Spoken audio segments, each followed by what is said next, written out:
The NFL legal tampering period opens up today, and what that means is the teams can start negotiating with the players' agents and come to terms with a contract. So what that means is they can agree to terms, but the contract can't become official till Wednesday. So technically some of the bigger names might start flying off the board. Now, the reason I make this video is because I don't want you guys to be disappointed when it comes to free agency. And I'm saying this because I've already seen a bunch of people on Twitter, YouTube, all over the place, kind of setting up these unrealistic expectations. Oh man, if we can get Trent Brown, Le'Veon Bell, and Darby, we'll be set. That is just not going to happen. The Texans aren't going to get every single player that is at the top of their position. It's just not going to happen. In fact, I'll honestly be shocked if the Texans get any big name players. So that means, no Trent Brown, no Le'Veon Bell, no Darby, these expensive players. The Texans are probably not going to get any of them. It just doesn't sound like the Texans are interested in building their team through free agency. Bill O'Brien already said, and I believe Brian Gaines as well, that they prefer to build through the draft. Now, that doesn't mean they're not going to sign any free agents. What it means is they're not going to bring in any of these big name free agents, and honestly, it makes sense. Why? I mean, look at all of our big name free agent signings. Brock Osweiler. You know how that turned out. Lamar Miller, he was the best running back in the 2016 free agency class, and he's been average at best. I mean, he hasn't really lived up to expectations, if we're being honest. You have last season, the big name players. Malcolm Butler, he sucked with Tennessee like really bad. Trumaine Johnson, the player that we all wanted, sucked with the Jets. Andrew Norwell, a player we all wanted as well, sucked with the Jaguars. What's his name? Nate Soldier sucked with the Giants. Speaking of the Giants, Olivier Vernon, he was the best pass rusher in free agency a few years ago, and he sucked really bad with the Giants. Last season, one of the players I wanted the Texans to sign was Chris Hubbard, the right tackle for the Steelers. The Browns ended up getting him, and guess what? He ended up sucking. So, free agency clearly isn't a way to build your team. You can add players for free agency, sure, but in my opinion, free agency should be used more for role players, depth players, solid starters, not really to bring in these star named players, because again, it usually doesn't work out. I mean, our best free agent signing was Jonathan Joseph, and Jonathan Joseph was an under the radar signing when everybody was going after the big name Nnamdi Asomugha a few years ago in 2011. The Texans picked up Jonathan Joseph, and Jonathan Joseph ended up being a great free agency signing, while Nnamdi Asomugha ended up being a complete bust for the Eagles. So, again, in free agency, you can bring in solid role players, depth players, but you just kind of don't want to build your team through free agency, if that makes sense. Like your star players, your cornerstone players, those players you can use as building blocks. Usually, teams that are successful, teams that are good, they draft those players. Yes, every now and then there is a successful star player signing in free agency, but that is rare. So to me, I would lower my expectations on who we're going to bring in free agency. Now, just because I don't think we're going to bring any star players in free agency, any big name players that will require a lot of money, doesn't mean that I don't think the Texans won't bring in any starting caliber players or anything like that. Now, of course, there's still some players the Texans have that are going to hit the market that I do want them to bring back in. I guess you can say this is kind of my wish list on what I want the Texans to do. And all of this is based on pretty much what I think the Texans' plan is, and what that plan is again, bring in some role players, solid starters, and depth players. No star, big name players, so I'm basing it off that. But before we get to the signings, I'm just gonna name drop a few players that I still want them to bring back, like Kaimi Fairbairn, Brandon Dunn, Brendan Scarlett, Christian Covington, Joe Webb, and DeAndre Carter. These guys are free agents, and I want them to be back on the team. I think they can contribute really well. Now, for the guys that I would bring in, for my wish list, I guess. Number 1, Adrian Amos. I'm personally over Tyrann Mathieu. Like, I'm done with him. I'm kind of annoyed by his Twitter fingers. Like, he be saying one thing, then the next day be saying something else. Like, I'm over him. I mean, good player, great leader, but there's some better safeties out there, and apparently Tyrann Mathieu wants to get paid a lot, and personally, I don't think Tyrann Mathieu is worth a penny over $9 million. I think Tyrann Mathieu is a good player, a great leader, but I don't think he's a great player. For example, like an Earl Thomas. Earl Thomas deserves double-digit millions in his contract, even though he's a little bit older, but safeties tend to last a while. But, Tyrann Mathieu, I don't think he's as good as Earl Thomas or, the guy that's on my list, which is Adrian Amos. I think Adrian Amos is the second best safety in free agency after Earl Thomas. The thing about Adrian Amos, though, is he's severely underrated because he plays for that stacked Bears defense. Now, Amos, he's young. He's younger than Tyrann Mathieu, and he's a way better safety than Tyrann Mathieu, in my opinion. I think Amos, again, is the second best safety in free agency behind Earl Thomas. But, of course, he's way younger than Earl Thomas. This guy's 25, I believe. And he can cover. He can run support. And I think this signing would make sense for the Texans because it'd be a cheaper signing, under the radar kind of signing.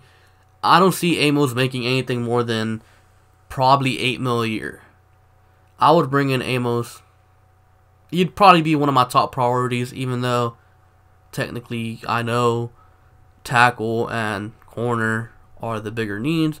But, of course, if you let Kareem Jackson and Tyrann Mathieu walk out the door, then safety is another need. So why not bring in an under-the-radar signing guy, a guy that's often overlooked like Adrian Amos? He can come in here and make a difference immediately. I mean, he'd go well with Justin Reed. We'd have probably the best safety duo in the NFL if we brought in Amos. Now, the next guy on my wish list, Steven Nelson, corner from the Chiefs. A lot of people think this guy is trash because he played for the Chiefs, and obviously last year the Chiefs had arguably the worst defense in the NFL. Now, Nelson wasn't the problem, it was the other corners, and pretty much the safety play and the linebacker play from the Chiefs. Steven Nelson was the most targeted corner last season. But even when he was targeted, Steven Nelson delivered. He didn't allow many big plays. He didn't allow all these, receptions how you would think. And to me, obviously it makes sense why he was the most targeted player. I mean, the Chiefs were constantly blowing teams out or pretty much in shootouts, so obviously the opposing team had to pass the ball a lot, and obviously those targets have to go places. So it just ended up being Steven Nelson. Now, Steven Nelson, I think he could be a solid number 2 corner for us. The Texans clearly need corners, a number 1 and a number 2. Nickel, I don't think so. I think Aaron Coleman will be fine there, but Texans need corners really, really bad, and I think Steven Nelson will be able to come in here and contribute pretty quickly, and he will do well for us at the number 2 corner spot. The next guy on my wish list, Henry Anderson. interior defensive lineman from the Jets. Now, this is a guy that is a pass rusher, interior pass rusher. He can also stop the run, but I feel like he's a better at creating pressure up the middle, and the Texans, they need that. Last season, they couldn't create any pressure up the middle. It was just pretty much pressure that JJ created every now and then, and Clowney created every now and then. But other than that, they got no pressure from the middle, so they need some sort of interior presence. Now, Henry Anderson, I don't think he's, an every single down defensive lineman. I'm not saying he's Chris Jones, but what I'm saying is Henry Anderson would be a great role player, a great depth player for the Texans, a situational pass rusher. Throw him in there in obvious passing situations, late in the game, 3rd and long, 4th and long. These situations where the other team's going to pass him, sub him in, and let him push the pocket, make the quarterback uncomfortable. These are the players that I kind of think the Texans are going to target. Players like Henry Anderson, players that aren't big name players, but that will make a significant impact on the team. Now, the next guy on my wish list is Max Williams, tight end from Baltimore. There's a downright blocking tight end. He can pass block and he can run block. No more Ryan Griffin. Bring in someone who can actually do Ryan Griffin's job properly. And Ryan Griffin's job last season was pretty much go out there and catch passes. Now I think Jordan Thomas can do that part, but we also need a tight end that can run block and pass block, and Max Williams is that guy. He was that guy for Baltimore for the past few years. Unfortunately, Baltimore already has 2 younger tight ends that they chose to go with, so lucky for us, it makes Max Williams available.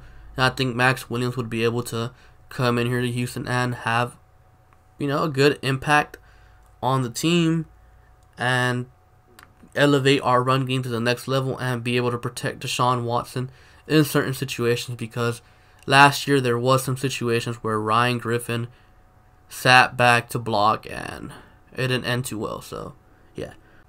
Now, the next guy on my wish list is Philip Dorsett, wide receiver from New England. Philip Dorsett is a deep threat, a guy who can take the top off a defense.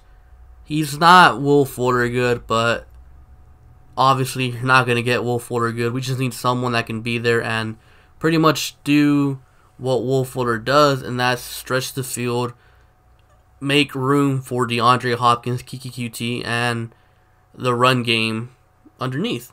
And that's what Philip Dorsett can do. He's a speed guy. He's a fast guy. Obviously, again, not as good as Will Fuller, but if you're asking for a guy as good as Will Fuller that can do everything Will Fuller can do, you're pretty much asking for a starter. And, we already have our starter. Will Fuller, unfortunately, right now, he's injury prone. Hopefully, next season he doesn't get hurt. But regardless, we still need like an insurance thing in case Will Fuller does get hurt and misses a few games. And I think Philip Dorsett would be the perfect guy for that. In fact, the Texans have been wanting Philip Dorsett since 2015. They tried to trade up for him back into the first round to get him. That didn't fall through. The Colts ended up picking him. And they also tried to trade with New England for him, and that didn't fall through, so he's going to be a free agent, and now they finally have their chance to get the guy they've been wanting since 2015, so, why not? It makes sense. He can be the perfect backup to Will Fuller if Will Fuller gets hurt. Our offense won't take that big of a step back how it did last season when Fuller got hurt, and I think he'd be a pretty good signing, add depth to the wide receiver position, which is something we clearly need. Now, the last guy on my wish list is TJ Yeldon, running back from the Jaguars. Now, obviously, the Texans either need an upgrade at running back or they need another running back to go with Lamar Miller. I think if Foreman doesn't come back properly next season, even though I've been hearing good things, I think TJ Yeldon can be that perfect 2-back to Lamar Miller. And if Foreman does come back, and Foreman ends up being that 2-back to Lamar Miller, then TJ Yeldon can be that receiving back, because that's what he did in Jacksonville. He was pretty much a receiving back, and he does it really well. He can make plays happen in open space, and I think that's something the Texans really, really need. They need a guy, a third down back they call him, a guy that can go in there on 3rd and long situations, dump the ball off to him, and he can make things happen. So even if Foreman comes back, I think Yeldon would be able to contribute to the team significantly regardless. And if Foreman doesn't come back, or if someone gets hurt, I think Yeldon can do a good job carrying the ball as the 2 or the 1 back for a few games. Obviously, he's not going to be your starter, but I do think he can be a significant role player, a depth player. And in my opinion, like I said at the start of the video, that's what I think the Texans are going to go for. They're not going to go for these big name players. I think they're going to kind of round out their roster with free agency and bring in better depth players, role players, and all that good stuff. Anyways, that's my wish list for free agency. And comment down below your wish list for free agency. And again, make sure it's realistic. Don't say Trent Brown, Ronald Darby, and Le'Veon Bell. Don't say something like that. Say something realistic. Anyways, that's all I have for you guys for today. Be sure to like and subscribe. Thank you for watching, and I'll catch you guys later. Peace.